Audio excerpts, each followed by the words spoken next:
देहवास झाला.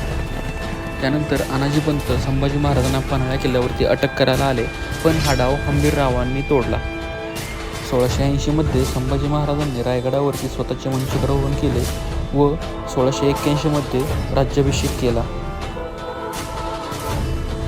संभाजी महाराजांच्या कारकिर्दीमधील महत्त्वाच्या लढाई: 1681 बुऱ्हाणपूर लूट, 1681 रामसेज किल्ला युद्ध, 1681 जंजिरा युद्ध, 1682 चौल, 1682 बाणावर, 1683 तारापूर, 1683 फोंडा, 1683 सांतू इस्तेवाव जुवे बेट, 1683 वडले राजिक गोव्याची थोरली स्वारी, 1685 सुपे पुणे नवला कुंभरे, 1686 श्रीरंगपट्टण, 1688 विशाळगड.